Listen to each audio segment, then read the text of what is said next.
UPSC scientist में आपका स्वागत है। आज हम 2 नवंबर 2025 का करंट अफेयर्स करेंगे, जिसमें सबसे पहले हम देखेंगे पीएम श्री योजना। ये एजुकेशन के लिए एक योजना है, केंद्रीय प्रायोजित यानी सेंट्रल स्पॉन्सर्ड स्कीम है। और इसको लेकर राज्यों के साथ कुछ विवाद है, उसके बारे में बातचीत करेंगे। ये बेसिकली हमारा जो संघवाद है, यानी केंद्र राज्य संबंधों में जो शक्ति का विभाजन है, उसके आधार पर इस टॉपिक को कवर किया जाएगा। हम इस पे पहले भी सोचना जरूरी है सेगमेंट में कई बार बात कर चुके हैं कि केरल राज्य है, उसने बार बार मना किया है पीएम श्री योजना में शामिल होने से। और वैसे ही पश्चिम बंगाल और तमिलनाडु भी इसमें शामिल नहीं हुए हैं। और आज इस पे डिटेल में हम चर्चा करने वाले हैं। फिर हम देखेंगे कि एआई ट्रेनिंग पर स्टैंडर्ड। अब हुआ क्या कि हाल ही में जो ऑस्ट्रेलिया है, वहाँ पर जो ट्रेनिंग करवाते हैं मुख्य रूप से एआई, जैसे हम चैट जीपीटी का यूज करते हैं या फिर जेमिनी का यूज करते हैं, इन सब के पीछे एक बहुत बड़ा डेटाबेस है। ये जो एआई मॉडल होते हैं, ये सारे एआई मॉडल हैं, वो एक बहुत बड़े डेटा पर ट्रेंड किए जाते हैं। तो उस डेटा में किसी लेखक की किताब हो सकती है, कोई मूवी हो सकती है, कोई रचना हो सकती है। तो क्या इन ट्रेनिंग के लिए जो एआई प्लेटफॉर्म्स हैं, इनको छूट दी जाए या नहीं दी जाए, इसके बारे में ये ऑस्ट्रेलिया में इश्यू न्यूज़ में रहा था। तो उसके बारे में एक बहुत अच्छा ओपिनियन था। फिर साउथ ईस्ट एशिया, जो आसियान देश की बात करते हैं, साउथ ईस्ट एशिया, वहाँ पे स्कैम हब बना हुआ है। हाल ही में कुछ भारतीय लोग वहाँ स्कैम हब से भागकर निकले थे, और भारतीय दूतावास प्रयास कर रहा है वहाँ का कि जल्दी से उनको भारत लाया जाए। और वहीं पे कुछ लोकेशन है, जैसे के पार्क है, एक हुइयोन ग्रुप है वहाँ पे। उसके अलावा पिग बुचरिंग क्या होता है, या फिर इम्पर्सनेशन फ्रॉड क्या होता है, इन सब कॉन्सेप्ट्स की बात करेंगे जो कि पीटी पर्सपेक्टिव से इम्पोर्टेंट है। फिर देखेंगे कि एसेट्स की तुलना में लायबिलिटीज बढ़ रही है। आरबीआई है, आरबीआई की एक रिपोर्ट है, उसके आधार पर एक निष्कर्ष निकाला गया है कि जो भारत में डोमेस्टिक लेवल पर जो घरेलू परिवार हैं, उनके एसेट कम बढ़ रहे हैं और लायबिलिटी ज़्यादा बढ़ रही है। और केरल देश का पहला राज्य है जिसने अत्यधिक यानी चरम गरीबी या आत्यंतिक गरीबी, इंग्लिश में इसको एक्सट्रीम पॉवर्टी कहते हैं, उससे मुक्त कर दिया गया है। हम एक्सट्रीम पॉवर्टी की यूनाइटेड नेशन की परिभाषा भी देखेंगे। साथ ही हम सोचना जरूरी है सेगमेंट में कुछ बातों पे चर्चा करेंगे, जैसे क्लाउड सीटिंग, यानी अभी दिल्ली में जो बारिश करी गई थी, कृत्रिम वर्षा जो कि फेल हो गई थी, उसी क्लाउड सीडिंग के बारे में हम बात करेंगे। इसके साथ हम एक ऑपरेशन चक्र है जो सीबीआई चला रही है साइबर अपराध से मुक्त करवाने के लिए, साइबर अपराधियों पर लगाम लगाने के लिए, उसके बारे में चर्चा करेंगे। पीएम श्री योजना और राज्यों के साथ विवाद, ये सोशल जस्टिस के अंदर एजुकेशन सेक्शन है, वहाँ पे कवर अप होगा। और जीएस2 में पॉलिटी और कॉन्स्टिट्यूशन है, वहाँ पे फेडरलिज्म, क्योंकि केंद्र और राज्यों के बीच में मुद्दा है, तो यहाँ पे भी कवर अप होगा। अब बात करें कि पीएम श्री योजना है क्या, तो ये इसका पूरा नाम है prime ministers school for rising India. ये 2022 में शुरू की गई है। इसका उद्देश्य है कि देश भर में लगभग 14,500 से अधिक जो मौजूदा स्कूल है, ध्यान रखना है नए स्कूल नहीं, मौजूदा स्कूल है, इसमें केंद्रीय विद्यालय और नवोदय विद्यालय सहित, मतलब कि केंद्रीय विद्यालय और नवोदय विद्यालय तो इसका हिस्सा होंगे और अन्य विद्यालय भी होंगे, उनको मॉडल स्कूल के रूप में अपग्रेड करना है। और ये जो स्कूल अपग्रेड किए जाएंगे वो नेशनल एजुकेशन पॉलिसी एनईपी 2020 को प्रदर्शित करेंगे। और इसकी फंडिंग का मॉडल क्या है, क्योंकि एक केंद्र प्रायोजित योजना है, तो 60 और 40 रहेगा। देखो, योजनाएं दो प्रकार की होती है स्कीम। एक होती है जिनको बोलते हैं केंद्र प्रायोजित, और दूसरी होती है जिन्हें बोलते हैं केंद्र क्षेत्रक। तो प्रायोजित है, ये स्पॉन्सर्ड होती है, और ये होती है वो सेक्टर होती है। तो एक होती है सेंट्रल सेक्टर और एक होती है सेंट्रल स्पॉन्सर्ड। स्पॉन्सर्ड मतलब प्रायोजित, तो उसमें क्या होता है, उसमें केंद्र और राज्य दोनों की भागीदारी रहती है। जबकि केंद्रीय क्षेत्र की योजना में 100% फंडिंग है वो सेंटर के द्वारा दी जाती है, केंद्र सरकार देती है। तो ये केंद्र प्रायोजित योजना है, तो फंडिंग 60% केंद्र और 40% राज्य देंगे। अब इस योजना में कोई राज्य शामिल होना चाहता है तो उस पर कुछ शर्तें लागू हैं। जैसे पहला क्या है कि उसे एक समझौता ज्ञापन पर हस्ताक्षर करना पड़ेगा सेंट्रल गवर्नमेंट के साथ, जिसमें उसको एनईपी को पूरी तरह से, मतलब कंप्लीटली उसको लागू करना पड़ेगा, उसके लिए सहमति देनी है। उसके साथ जो जिन स्कूल को सिलेक्ट किया जाएगा उनके आगे पीएम श्री नाम जोड़ना अनिवार्य है। ये योजना है मुख्य रूप से।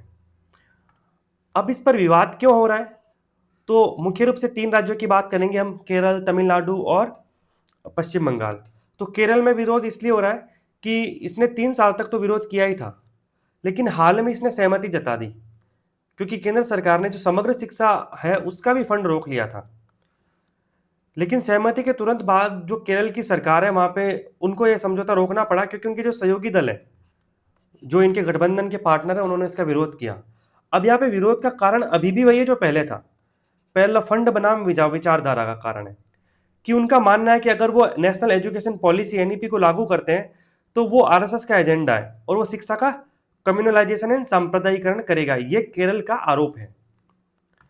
वही बात करें पश्चिम बंगाल की, तो पश्चिम बंगाल दो चीजों पे सहमत नहीं है। पहला ब्रांडिंग और दूसरा फंडिंग। पश्चिम बंगाल का कहना है कि अगर 40% राज्य दे रहे हैं तो फिर पीएम श्री योजना में पीएम का नाम क्यों, और ब्रांडिंग नाम का आगे पीएम श्री जोड़ना, उससे भी इनको आपत्ति है। तमिलनाडु का विरोध है 3 भाषा फॉर्मूला, जो 3 लैंग्वेज फॉर्मूला, उसको लेकर है। और ये तमिलनाडु राज्य हमेशा से भाषा को लेकर काफी संवेदनशील रहा है और यहाँ पे राजनीति है वो भाषा के आधार पर बहुत ही प्रभावित होती है। और तमिलनाडु के जो मुख्य दल देखोगे आप, डीएमके और एआईडीएमके, वो भाषा आधारित राजनीति से उनका उदय हुआ है और उसी के आधार पर वो काम कर रहे हैं, आगे बढ़ रहे हैं। तो वहां का आरोप ये है कि ये तो 3 लैंग्वेज फॉर्मूला के माध्यम से हिंदी थोपी जा रही है। वो ये कहते हैं कि अगर एनईपी को पूरी तरह लागू कर दिया तो उनके ऊपर हिंदी थोप दी जाएगी। अब वर्तमान स्थिति क्या है कि केरल, पश्चिम बंगाल, तमिलनाडु, ये तीनों विपक्ष शासित राज्य हैं, ये इसमें शामिल नहीं है। लेकिन ध्यान देने योग्य एक बात और भी है, इन तीनों राज्यों में क्षेत्रीय दलों की सरकार है। और पंजाब जैसे अन्य राज्यों ने भी पहले इसका विरोध किया था, लेकिन बाद में फंड वगैरह रुका तो वो इस पर सहमत हो गए। तो ये मेन इश्यू था। और ये जो भारत की संघीय भावना है उसके थोड़ा विरोध में भी जाता है, क्योंकि जब अब एग्जाम्पल हम देख सकते हैं कि केरल में पीएम श्री में कोई राज्य शामिल नहीं हुआ तो केंद्र सरकार ने उसका फंड रोक लिया। तो उस वजह से उस पर्टिकुलर राज्य में जो शिक्षा का स्तर है वो निम्न हो सकता है शिक्षा शैक्षणिक स्तर पर, क्योंकि केंद्र और राज्य के बीच में जो टसल होता है उसका खामियाजा जो स्टूडेंट्स है उनको भुगतना पड़ रहा है। और यहाँ पे देखा कि उन्होंने पीएम श्री के साथ साथ फिर समग्र शिक्षा का भी फंड जोड़ दिया।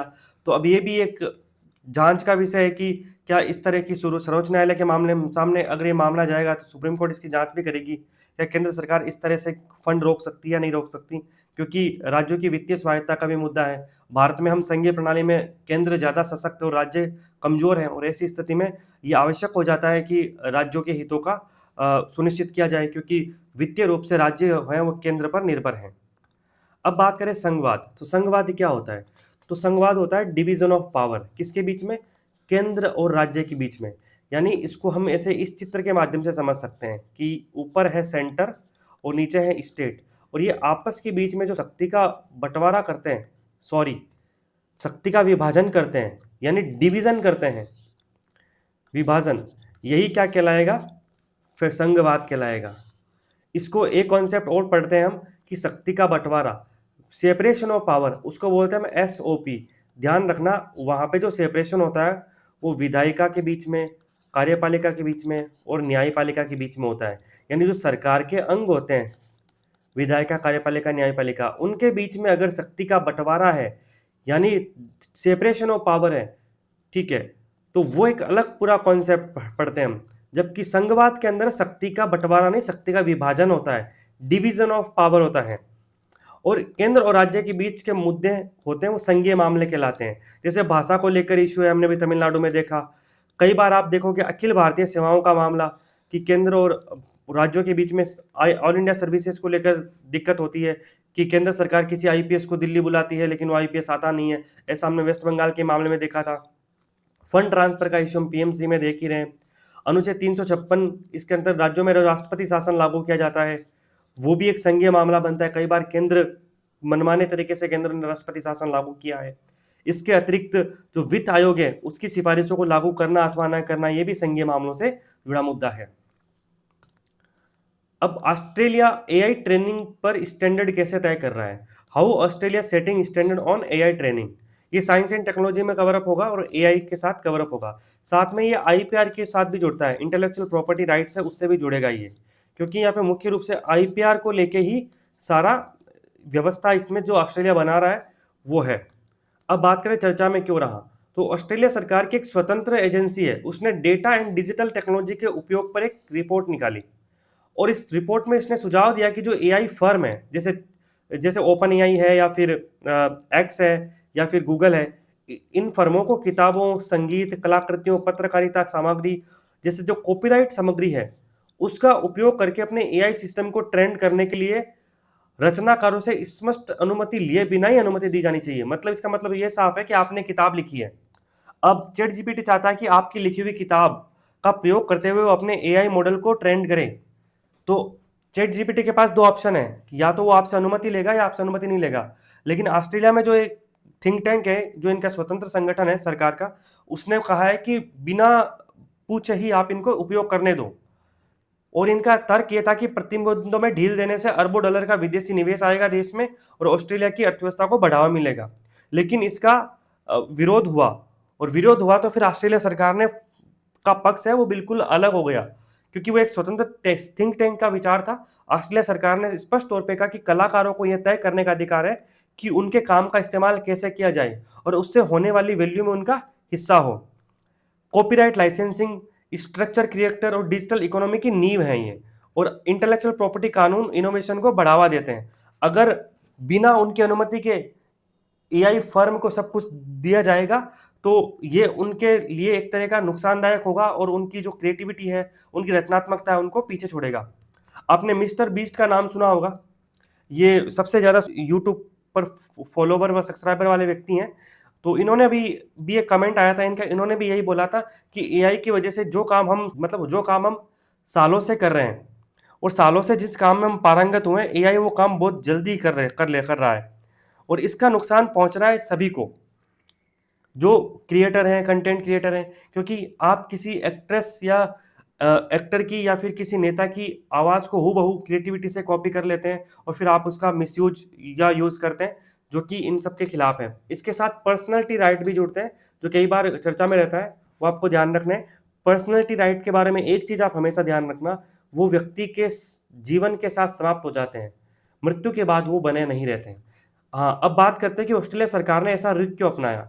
तो ये था कि भाई कंटेंट बनाने, स्टाइल को कॉपी करने, यहाँ तक कि जो अनोखी आवाज़ों की नकल करने के लिए जो इंस्पिरेशन और कॉपी करने के बीच में लाइन है वो काफ़ी धुंधली है। क्रिएटर्स है, लेखक है, मीडिया ऑर्गेनाइजेशन है, उनको अपनी आज़ादी खोने, फाइनेंशियल नुकसान होने और बिना रोक टोक के कंटेंट माइनिंग से होने वाले कल्चर नुकसान का डर है। और जो छोटे प्लेयर्स हैं या इंडिपेंडेंट आर्टिस्ट हैं, उनके पास तो कम रिसोर्स है और वो एआई के इस तरह के हमले के ज़्यादा शिकार हुए। और उनका ये मानना है कि टेक्नोलॉजी तरक्की, क्रिएटर्स कल्चर, उन दोनों को बनाए रखने में इकोनॉमी स्ट्रक्चर के सम्मान के साथ होनी चाहिए। इनोवेशन का मतलब है कि निष्पक्षता, कल्चर और इंसानी क्रिएटिविटी की कीमत पर नहीं होना चाहिए। और निष्कर्ष ये कि टेक्नोलॉजी तब सबसे अच्छा काम करती है जब वह इंसानी क्रिएटिविटी को बढ़ाती है, नहीं कि उसका फायदा उठाती है। और जब एआई को बिना अनुमति की हम ये सब प्रयोग करने की अनुमति देंगे तो कहीं ना कहीं वो क्रिएटिविटी को कम करेगा।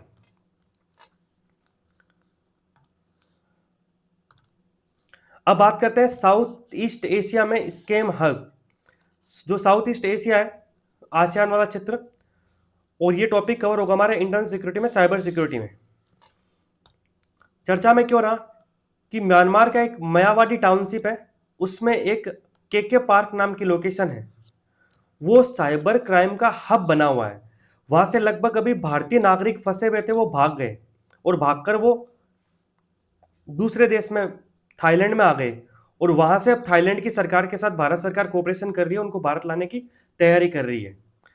तो अभी जो साउथ ईस्ट एशिया वो स्कैम का हब बना हुआ है। केके पार्क क्या है? केके पार्क म्यांमार और थाईलैंड की सीमा पर एक सबसे कुख्यात स्कैम सिटीज में से एक है। और यहाँ पे एक म्यांमार में कोई विद्रोही नेता है, मिलिशिया ग्रुप है, उसका लीडर है सा चिट थू, वो इसको चलाता है। अब इनको संरक्षण कौन देता है और म्यांमार के गृह युद्ध की इसमें क्या भूमिका है?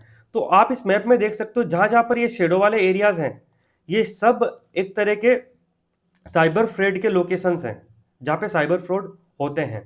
आप ऊपर से देखो, Laukkaing, Kokang, SR1 Myanmar, Wa state, फिर नीचे देखो यहाँ पे SR4 बोकियो, पोईपेट, ये सब। इवन कंबोडिया की राजधानी जो फोनेम पेन है, वहां पर भी ऐसी सिचुएशंस देखी गई है। इसमें काफ़ी सारी लोकेशंस है। आप एक बार साउथ ईस्ट एशिया का जो एक आउटलाइन मैप गूगल से डाउनलोड करके उसको प्रिंट निकाल के इन सबको उसमें लोकेशंस को मार्क कर सकते हैं। ये इतनी सारी लोकेशंस है, सारी देखने की ज़रूरत नहीं है, लेकिन फिर भी आप इनको एक बार मैप में लिख दीजिएगा और फर्दर वापस कोई लोकेशन बार बार न्यूज़ में आएगी तो वो ज़्यादा इंपॉर्टेंट हो जाएगी। अब अब आप इस मैप में देख सकते हैं कि म्यांमार का बॉर्डर है वो यहाँ पे चीन के साथ भी शेयर हो रहा है और इधर थाईलैंड के साथ भी शेयर हो रहा है, और ऊपर थोड़ा बहुत यहाँ ट्राई जंक्शन है, लाओस भी है, थाईलैंड भी है और म्यांमार भी है। यहाँ पे एक लोकेशन है बोक्यू। तो म्यांमार में क्या है कि जो चीन और थाईलैंड की सीमा पर, क्योंकि म्यांमार में आपको पता होगा म्यांमार में पहले आंग सान सू की सरकार थी, अब वो नहीं है, उनको हटा के म्यांमार की जो जुंटा है, जुंटा जो म्यांमार की जो सेना है, उस सेना समर्थित सरकार, उसको जुंटा सरकार कहते हैं। अभी जुंटा के पास सत्ता है। अब जुंटा ने पूरे म्यांमार पर अपना अधिकार कर रखा है। तो जैसे ही उन्होंने आंग सान सू की को नज़रबंद किया था, तो तभी म्यांमार में लोगों ने विरोध प्रदर्शन शुरू कर दिया था। तो बहुत सारे जो जातीय मिलिशिया, मिलिशिया का मतलब सामान्यतः होता है हथियारबंद लड़ाके, जो इथनिक लड़ाके हैं, उन्होंने जुंटा का विरोध करना शुरू कर दिया। तो जुंटा का विरोध ऑलरेडी जनता कर रही थी, तो जुंटा ने क्या किया, इन जातीय मिलिशियाओं को अपने साथ लेने के लिए उनको बहुत सारी खुली छूटें दे दी। और म्यांमार के बॉर्डर पर एक बॉर्डर गार्ड फोर्स है, वो है तो म्यांमार की सेना की, लेकिन अब वो फोर्स मिल गई किनके साथ, इन जातीय मिलिशियों के साथ। और इसकी अनुमति किसने दी, जुंटा सरकार ने दी थी। तो इस वजह से क्या हुआ कि अब जुंटा है वो किसके साथ सहयोग कर रहा है, साचिड थू के साथ, इन जो जातीय मिलिशिया इनके साथ। और इस वजह से क्या हो रहा है कि यहाँ पे जो गैर कानूनी धंधे हैं वो फल फूल रहे हैं। इवन चाइना को भी इस क्षेत्र से काफी नुकसान था, तो चाइना ने भी यहाँ पे एक ऑपरेशन चलाया था जिसके हम आगे बात करने वाले हैं। और चीन सीमा पर एक लोकेशन है जिसका नाम है कोकांग, और थाईलैंड की सीमा पर नाम है, उसका नाम है करेन। तो ये 2-3 लोकेशन है जो आपको ध्यान रखनी है। अब स्कैम सेंटर का बिजनेस मॉडल क्या है इनका, ये एक तरह से औद्योगिक, जैसे इंडस्ट्री कैसे काम करती है वैसे काम करते हैं। ये परिसर, जेल परिसर होते हैं, वो लोगों को तस्करी करके लाते हैं और फिर उनको साइबर अपराध करने के लिए मजबूर करते हैं। और तस्कर है ना, वो आईटी और मार्केटिंग में ऊंची तनख्वाह देने वाली नौकरियों के फर्जी विज्ञापन देते हैं। ऐसे कई केस आए हैं पूर्व में कि भारत में कोई व्यक्ति है, उसको अच्छी तनख्वाह का लालच दिया जाता है और उसको दुबई बुलाया जाता है, और दुबई से फिर उसको मलेशिया ले जाया जाता है या फिर सिंगापुर ले जाया जाता है, फिर मल्टीपल देशों में उसको घुमाते फिराते हुए इन जो ये स्कैम सेंटर्स है वहां तक ले जाया जाता है, और फिर वहां इनको बेच दिया जाता है और इनका पासपोर्ट कर देते जब्त। और फिर इनको बोलते कि अपना कर्ज उतारना है तो साइबर क्राइम करो, अगर मना करते हैं तो यातनाएं दी जाती है, पीटा जाता है, भूखा रखा जाता है। ये उनका पूरा बिजनेस मॉडल है। अब इस पूरे सेगमेंट में एक कॉन्सेप्ट है कि पिच बुचरिंग क्या है। तो ये पिग बुचरिंग क्या है, तो ये जो स्कैम सेंटर्स हैं इनके द्वारा चलाया गया एक सबसे कुख्यात घोटाला है। ये एक तरह का इन्वेस्टमेंट और रोमांस स्कैम का मिश्रण है। स्कैमर पहले पीड़ितों के साथ अक्सर नकली रोमांटिक संबंध बनाते हैं और फिर कई दिनों तक उनके साथ भरोसा कायम करते हैं।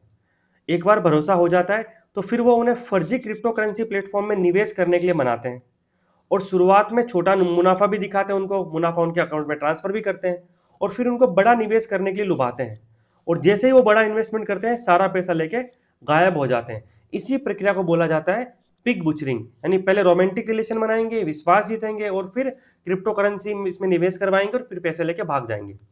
एक होता है इम्पर्सनेशन फ्रॉड। ये क्या होता है इम्पर्सोनेशन फ्रॉड, ये मुख्य रूप से इसमें यह होता है कि धोखेबाज किसी विश्वसनीय व्यक्ति या संगठन का भेष बदलकर पीड़ित से मिलता है और पैसे या संवेदनशील जानकारी ऐंठता है। जैसे कोई पॉपुलर कंपनी है या पॉपुलर फर्म है, उसके नाम से आपको विश्वास हो जाता है और उसी के नाम पे आपके साथ धोखाधड़ी करता है, तो उसको बोलते हैं इम्पर्सोनेशन फ्रॉड। अब चीनी नागरिकों को काफी निशाना बनाया जा रहा था इन स्कैम हब से, तो फिर चीन की सरकार ने म्यांमार को बोला कि हमें इन लोगों को सौंप दीजिए, पर चीन ने ऐसा किया नहीं था। तो फिर क्योंकि म्यांमार में खुद स्वयं में भी तो काफ़ी अस्थिरता है, तो 2023 में क्या हुआ कि ऑपरेशन 10-7 मतलब 1027 चलाया गया। ये जातीय समूह ने चलाया था, जो अन्य समूह भी तो हैं वहाँ पे उस रीजन में। और उन्होंने क्या किया, इस बीजीएफ जो बॉर्डर गार्ड फोर्स सपोर्ट करी इन स्कैम सेंटर का, इन पर हमला किया और इनको बंद किया गया। और इंटरेस्टिंग बात है कि चीन ने इस पूरे मामले में म्यांमार का सरकार का सपोर्ट नहीं किया था, क्योंकि म्यांमार की सरकार चीन के साथ सपोर्ट नहीं कर रही थी। तब चीन ने उनका समर्थन नहीं किया, तो इस तरह से एक स्थिति में बदलाव आया यहाँ पे। और म्यांमार ने फिर बाद में क्या किया, 41,000 से अधिक जो आपराधिक संदिग्ध थे उनको पकड़ के चीन को सौंप दिया। और फिर बाद में क्या हुआ कि स्कैम सेंटर है ना, चीन की सीमा से कहाँ शिफ्ट हो गए, थाईलैंड के बॉर्डर पर आ गए, क्योंकि चीन ने जब इस तरह के ऑपरेशन को सपोर्ट कर दिया एक तरह से, और तो फिर फ्यूचर में इन्होंने क्या किया, ये थाई सीमा दक्षिण की ओर विस्थापित हो गए। और उन्होंने अब चीनी नागरिकों को निशाना नहीं बनाना, अब उन्होंने भारत को, अमेरिका को, यूरोप को, यहाँ के लोगों को उन्होंने निशाना बनाना शुरू कर दिया। अब एक कंबोडिया में है हुई ओन ग्रुप, और यहाँ पे एक लोकेशन है, एक है सियानोक विले और एक है बावेत। ये भी स्कैम सेंटर के केंद्र के रूप में उभरे हैं, और यहाँ पे जो ग्रुप है इनको सपोर्ट करता है उसका नाम है हुई ओन ग्रुप। अब इन सभी स्कैम्स का भारत पर क्या प्रभाव पड़ता है, भारत पर दो प्रभाव पड़ता है। पहला, स्कैम करने वाले भारतीय, उनको तस्करी के माध्यम से वहां ले जाया जाता है, और दूसरा, वो स्कैम होता किसके साथ है, वो भारतीयों के साथ होता है। ठीक है, तो मतलब फर्जी नौकरी को लालच देके इस सेंटर में ले जाया जाता है तस्करी करके। जैसे के पार्क से 500 भारतीय भागकर अभी थाईलैंड की सीमा में घुसे थे। उससे पहले जुलाई 2022 से अब तक 1600 लोगों से अधिक लोगों को वापस लाया जा चुका है। घोटाले, भारतीय नागरिक पिग बुचरिंग का या ऑनलाइन धोखाधड़ी का प्रमुख निशाना बनते हैं। तो इस पूरे आर्टिकल में मेन ये था कि ये सिस्टम कैसे काम करता है, साउथ ईस्ट एशिया में जो स्कैम हब है, और कैसे भारतीय लोगों को तस्करी करके ले जाया जाता है, कैसे विश्व भर के लोगों के साथ साइबर क्राइम किए जाते हैं। इसमें कुछ शहर हैं, सिहानो विले, बावेत, ये सब इंपॉर्टेंट लोकेशंस हैं। इसके साथ जो ये पिग बुचरिंग है, ये भी पता होना चाहिए कि क्या है, क्या कॉन्सेप्ट है। और इसके साथ हमने सबसे पहले देखा था कि के पार्क क्या है, उसके बारे में भी आपको जानकारी होनी चाहिए कि एक लोकेशन है जो साइबर फ्रॉड है, उसमें अग्रणी स्कैम हब के रूप में अभी उभरा है ये। परिवार एसेट्स बनाने की तुलना में तेजी से कर्ज ले रहे हैं। ये आरबीआई के डेटा सा विश्लेषण से एक रिपोर्ट सामने आई है कि domestic assets, liability and investment. Asset मतलब क्या होता है कि आपकी संपत्ति होती है। लाइबिलिटीज का मतलब क्या होती है, आपकी देयताएं होती हैं। संपत्ति, आप इसके मालिक हो, देयताएं आपको चुकानी पड़ेगी। निवेश, आप इन्वेस्ट करते हो कहीं पे किसी लाभ या फिर लाभांश की अपेक्षा में। जैसे बैंक में आप डालते हो कि आपको ब्याज मिलेगा, तो जब बैंक में आप जमा करते हो पैसे, तो वो आपने एक तरह से बैंक में पैसे जमा किए, तो वो आपका क्या है, आपका असेट है, और बैंक की क्या लायबिलिटी, बैंक को चुकाना पड़ेगा। लेकिन वहीं आपने वो लाभ के लिए किसी बॉन्ड में पैसा निवेश कर दिया, तब आपको ब्याज मिलेगा, वो आपके लिए लाभ होगा। और वही आपने किसी शेयर में पैसा डाल दिया, तो वहाँ से आपको लाभांश मिलेगा। तो ये डोमेस्टिक लोगों के पास तीन तरह के होते हैं। हम क्या करेंगे, हम तो संपत्ति के रूप में पैसा या तो बैंक में डाल देंगे, या लाइबिलिटी, या फिर इन्वेस्टमेंट। तो इन्हीं के बारे में हम बात करेंगे। चर्चा में क्यों है, आरबीआई की रिपोर्ट के अनुसार 2019-20 के अनुसार अंदर प्री पेंडेमिक यानी कोविड-19 के बाद जो भारतीय परिवारों की जमा सालाना जो फिनेंशियल कर्ज है, वो फिनेंशियल असेट की तुलना में ज़्यादा बढ़ा है। मतलब आपकी जेब में पैसा कम है, उधारी ज़्यादा है। और ये डोमेस्टिक की बात हो रही है ना, घरेलू भारतीय परिवारों की। और फिनेंशियल असेट्स वित्तीय संपत्ति जो स्वयं की है, या बैंक में पड़ी है, या घर में पड़ी है, या हमने उधार दिए किसी को, तो भी वो हमारी फिनेंशियल असेट है। अब बैंक में जमा धन है, जैसे बचत खाता, चालू खाता। फिनेंशियल लाइबिलिटीज़ क्या होती है, वो जो वापस चुकानी होती है। जैसे बैंक से हमने उधार लिया, लोन लिया, कर्ज लिया, ये सब हमें वापस चुकाने पड़ेंगे, तो ये हमारी लाइबिलिटीज़ है। तो अब देख ही रहे हो, क्रेडिट कार्ड कल्चर बहुत ज़्यादा फैल रहा है, तो इससे भी समझ में आ जाना चाहिए कि लाइबिलिटीज़ है वो बढ़ रही है। अब जो फैक्ट्स हैं वो क्या कह रहे हैं कि जो फिनेंशियल एसेट्स हैं वो 2019 से 2025 के बीच में कितना बढ़े। पहले 24.1 लाख करोड़ थे, अब वो 35.6 लाख करोड़ हो गए। तो फिनेंशियल एसेट्स हैं वो 48% बढ़े हैं। जबकि फिनेंशियल लाइबिलिटी है वो पहले 7.5 लाख करोड़ थी, अब लगभग 15.5 लाख करोड़ है, वो 102% बढ़ी है। देखो यहाँ पे कुछ आउटकम हमें ध्यान रखना है। जो फिनेंशियल एसेट है वो पहले जीडीपी का 12% थे, अब 10% हो गए। और जो फिनेंशियल लाइबिलिटी वो जीडीपी का पहले 4% थी, अब वो लगभग 5% हो गए।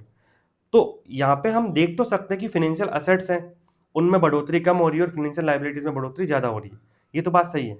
लेकिन फिर भी वर्तमान में स्थिति में जो असेट्स है ना, वो अभी भी लाइबिलिटीज यानी देयता की तुलना में अधिक है, ये हमें ध्यान रखना है। एसेट हमारे पास कितना है, 35.6 लाख करोड़ है, जबकि लाइबिलिटी सिर्फ 15 ही है, तो कम है। दूसरा, पिछले 5 सालों में देखें तो जो फाइनेंशियल स्टेट्स हैं उनकी तुलना में फाइनेंशियल लाइबिलिटीज अधिक बढ़ी है। ये स्टेटमेंट बेस्ड क्वेश्चन बन सकता है यहाँ से एमसीक्यू बहुत अच्छा, इसलिए ये निष्कर्ष यहाँ पे डाला गया है। उसके साथ देखा जाए तो फाइनेंशियल लायबिलिटीज वो लगातार 5 वर्षों से नहीं बढ़ी है, उसमें उतार चढ़ाव रहा है। तो ये ध्यान रखना है, ये फेवरेट लाइन होती है प्रीलिम्स में कि लगातार 5 वर्षों से बढ़ रही घट रही है। निवेश अभी भी सबसे अधिक बैंकों में जमा है। हमें लगता है कि लोग, मतलब लोग, जिसके लोगों के पास भले ही वो पैसा है, जो असेट है उनका, सबसे ज्यादा बैंकों में है, उसके बाद म्यूचुअल फंड्स में वो जमा कर रहे हैं। और लेकिन एक बात और है कि म्यूचुअल फंड की जो हिस्सेदारी है वो अब तेजी से बढ़ रही है। अब केरल के बारे में, कि केरल जो एक्सट्रीम पॉवर्टी से मुक्त होने वाला पहला राज्य बन गया है। केरल ने कुछ अन्य उपलब्धियां भी हासिल की है, जैसे कि 100% साक्षरता वाला राज्य है केरल। पहला डिजिटल साक्षर राज्य के रूप में भी उसको घोषित किया गया है, और पूरी तरह से इलेक्ट्रीफाइड यानी विद्युतीकृत राज्य भी है। ये जो चरम गरीबी है या इकोनॉमी के अंदर पॉवर्टी जो टॉपिक है उसमें कवर होगा। अब अत्यधिक चरम गरीबी से मुक्त होने वाला पहला राज्य केरल है, ठीक है। यूएन के अनुसार ये जो एक्सट्रीम पॉवर्टी होती क्या है, यूएन इसे ऐसी स्थिति के रूप में परिभाषित करता है जिसमें भोजन, सुरक्षित पेयजल, स्वच्छता सुविधाएं, स्वास्थ्य, आश्रय, शिक्षा, सूचना सहित बुनियादी मानवीय आवश्यकताओं को गंभीर अभाव होता है। और ये न केवल आय पर बल्कि सेवाओं तक पहुंच पर भी निर्भर करता है। अब एक चीज सोचिए आप, आय, व्यय और पहुंच, इन तीनों के बारे में एक बार आपको सोचना है। क्या है, देखो, आय मतलब कोई व्यक्ति कितना पैसा कमाता है, व्यय मतलब कोई व्यक्ति कितना पैसा खर्च करता है, और पहुंच, ये आय और व्यय से इतर है कि आपको उन पर्टिकुलर सेवाओं के प्रति, वस्तुओं के प्रति क्या आपकी पहुंच है या नहीं है। तो जो एक्सट्रीम पॉवर्टी है वो इस पर डिपेंड करती है कि आपकी आय पर फोकस नहीं करती, वो इस पर फोकस करती है कि आपकी सेवाओं तक कितनी पहुंच है। सामान्यतः आय या फिर व्यय के आधार पर ही इस तरह के आंकड़े निकाले जाते हैं, लेकिन एक्सेसिबिलिटी की बात नहीं होती, एक्सेस, पहुंच की बात नहीं होती, जो कि सबसे ज्यादा जरूरी है।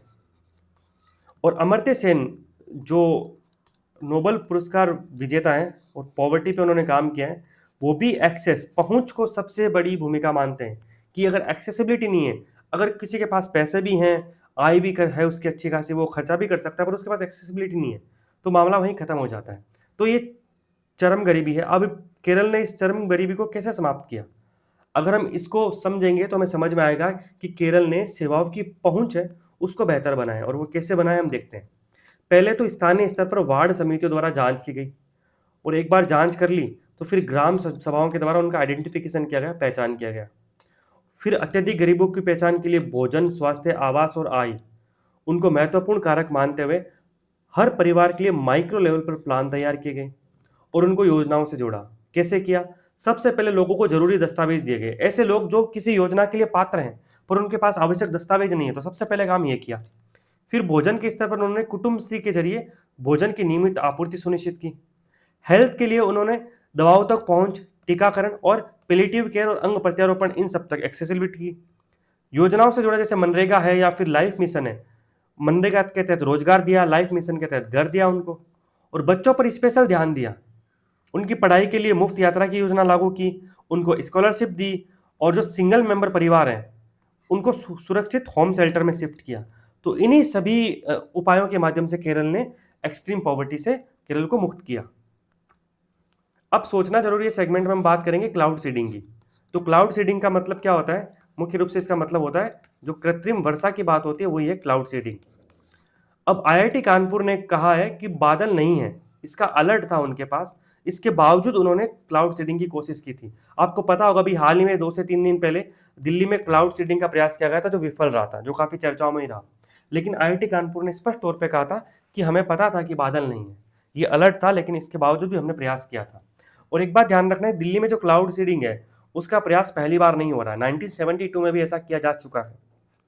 अब क्लाउड सीडिंग में कौन कौन से केमिकल्स यूज होते हैं, तो इसमें सिल्वर आयोडाइड और पोटेशियम आयोडाइड का यूज होता है। उसके साथ सोडियम क्लोराइड, जो सामान्य जो खाने वाला नमक है जिसको टेबल नमक भी कहते हैं, वो यूज होता है, और साथ में सेंधा नमक भी उसमें यूज करते हैं। इसके अलावा ड्राई आइस, ठोस कार्बन डाइऑक्साइड है उसको ड्राई आइस कहते हैं, इसका प्रयोग होता है। और ऐसी जगह जहाँ पे बादल ज़्यादा ठंडे नहीं होते, उनका टेम्परेचर अधिक रहता है, तो वहाँ पे लिक्विड प्रोपेन का यूज करते हैं। लिक्विड प्रोपेन क्या करता है, अधिक तापमान में भी बर्फ के क्रिस्टल है वो बना सकता है। तो ये कुछ बातें थी क्लाउड सीडिंग के बारे में। अब बात करते हैं ऑपरेशन चक्र। तो सीबीआई है, सेंट्रल ब्यूरो ऑफ इन्वेस्टिगेशन, केंद्रीय जांच ब्यूरो, जो कि एक एग्जीक्यूटिव बॉडी है, कार्यपालिका नहीं है। और ये दिल्ली पुलिस इस्टेब्लिशमेंट एक्ट है 19 46 उसके तहत इसको शक्तियाँ मिलती हैं और केंद्रीय एजेंसी है केंद्र सरकार की, तो इसने साइबर क्राइम से निपटने के लिए उसका एक ऑपरेशन चक्र चलाया जा रहा है। तो इसमें जो साइबर क्राइम में शामिल जो बड़े-बड़े लोग हैं उनको पकड़-पकड़ के ये उन पे कार्रवाई कर रही है। और आंध्र प्रदेश के मंदिर में भगदड़ हुई, इसमें 9 लोगों की मृत्यु हो गई। तो भगदड़ की घटनाएँ हम रिसेंटली देख रहे हैं काफ़ी बढ़ रही है, इसके बारे में हम बात कर भी चुके हैं और फर्दर आगे कोई एडिटोरियल आएगा तो हम डिस्कस करेंगे। इसी के साथ आज का डिस्कशन कंप्लीट होता है। पीडीएफ आप टेलीग्राम से ज्वाइन करके कर सकते हैं, जिसका लिंक डिस्क्रिप्शन में दिया गया है और वीडियो आप यूट्यूब पे देख ही रहे हैं और आपको अच्छा लगता है तो आप इसे साझा कर सकते हैं। Thank you.